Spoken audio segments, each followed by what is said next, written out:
sometimes at least, you go by and I'm like, oh, there's a black cow, or there's a red one, and there's a white and black one, and it sounds as though there's more, we like the genes of this one and of this one, so let's put them together. I feel like, a normal or a regular person who doesn't know anything about it really, doesn't know the in-depths of what, the farmers or the ranchers are trying, with breeding stuff. Well, that's why I like the MARC, the Meat Animal Research Center. Technology is out there. It's kind of like with you guys with your website, right? If you want to know how to improve your productivity on seeding products or whatever, you can look up Ready, and then there's ideas there. You have your videos and different things on how it goes on there. It's available if you want to look for it. If you want to just go back to what Grandpa did all the time, well, I guess you can do that too. That's the neat thing we have about this country, right? So, but there's certain instances like dairy. If you're looking for a higher butterfat milk content, then that's what your niche is that you're putting out there.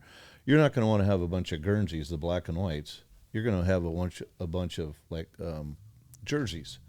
They're a smaller cow, about 900 pounds, and they eat less, but boy, they put out less milk, but it is super butterfat content. So if that's what you're into, then you don't really want to mix that up.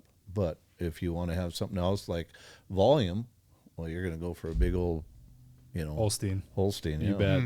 Yeah, that's what my parents had were Holsteins. Okay, fun trivia question for Madison. Madison. Okay, Jeff just mentioned Guernseys. Yeah. Have you ever heard of a belted Guernsey? Uh-uh. Do you know what their nickname is? Oreo cows. Yeah, that's right. Yeah. So they look like an Oreo. So like the middle is white.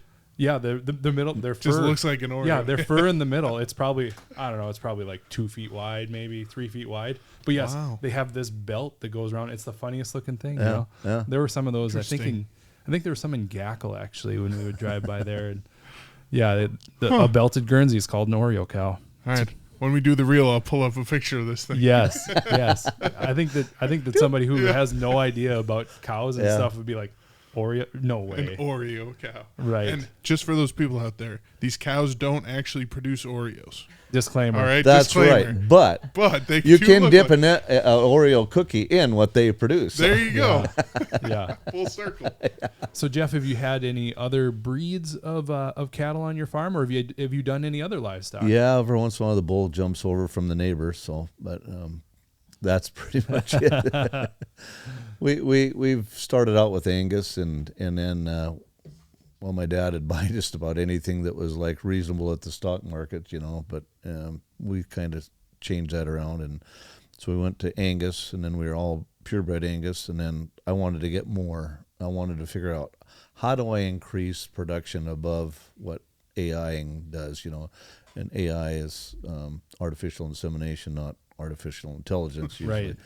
I had to go with that with a couple people from the government. They're going to do a branding. I said, oh, well, how many head are you going to do? What? Well, we're going to a branding, right? Yeah. Well, how many? Is it like drag it to the fire? Oh, no. It's a product branding. I said, okay. Yeah. Oh.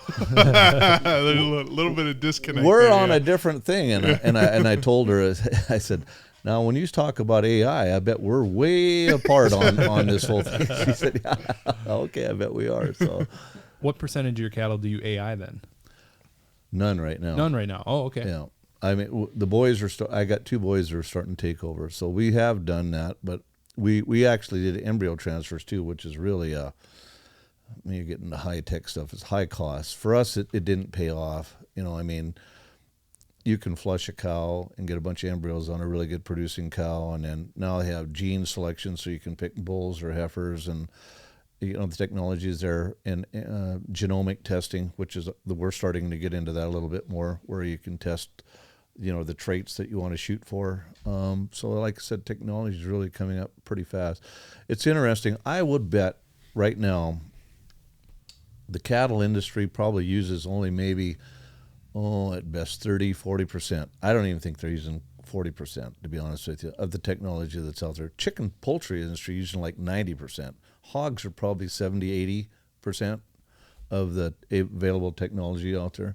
Cattle industry, we're still way behind, I think, on a lot of that stuff. But it's just kind of still riding the range and type thing. So we're still going, and it's okay. I mean, everybody's got a different thing on there, but I think technology that's where we're at on it. So what we've kind of studied and went through, I'm happy where we're at. So my question would be, like, labor-wise, does it save you more time doing AI versus like letting a bull do its thing?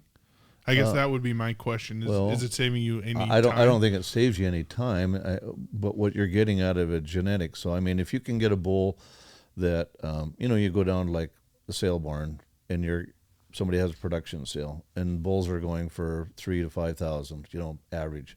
And it's just kind of average. Well, they'll get a cow bred, right? But then you go to some of these sales where they have phenomenal and proven genetics where the meat is 20% more and the milk is 30% more, and the calving ease is quite a bit more. So proven genetics are quite a bit better. Then you pay a lot more for that bull, and that bull is like up to like 300,000, 400,000 or more. So I can buy that bull, the juice from the bull, and for $30-40 a straw, and breed my cow, and do it that way. So if you do 100 cows with that, then that costs me, it's a lot cheaper to buy it that way than buying the other bull. So, and the genetics you get from it before, but you have to do either a time breed or a visual AI type thing. So it's a lot more labor intensive for AI, but the results that you get later on, sometimes are worth it. So yeah, even with AI and stuff like that. So on the dairy farm, all we did was AI. I guess we'd have a cleanup bull from time to time, maybe for some of the heifers or something like that. But it was also, you could also drive a couple more things from it. You could drive, if you're going for sex. So if you're going for the sex of the animal that you're trying to produce, I think they have guaranteed ones, and you can guarantee that you're going to get, a bull or a cow. You can also, for us anyway, it was keeping a Holstein bull. You don't want to have a Holstein bull. They're mean. They are as mean as they get. They are mean, and they're big. Yeah, they are true. so big. Mm-hmm. They're they can get up to 6 feet tall. Standing there. You can't. They're huge things, and so safety is another thing with that. Certain bulls that have real good temperament, like we were talking about with the limousines. I'm sure that's adding some of that good temperament. Like Holstein bulls, you just never want to have one of those around. Or I mean, as much as you can, you don't want those. So, and then the other thing is just it's just so much more. If you are breeding them with AI, or at least we found that it's just so much more reliable. That you were trying to get them, like we didn't have a huge farm, so it wasn't like. Well, you're probably saying calving. Yeah. So the window of calving is a lot narrower, so that and that's an efficiency factor too. So you can shorten up your calving time so that the spread or the size of the calves are more even, I guess, too. So instead of having 40 days where you got a calf that comes out of 80 pounds, and then in 40 days later, at 2 pounds, 3 pounds a day gain, you can figure it out on there. Then you have one that drops that's another 80 pounds. That's quite a bit of difference, across the herd. So if you can shorten that up into like 10 days, wow, you got a lot.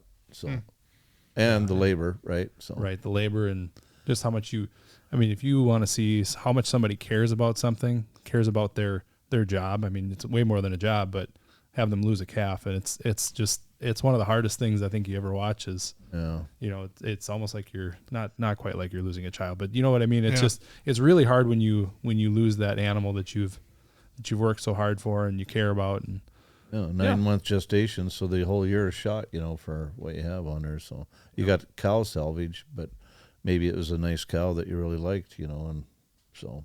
Yep, for sure.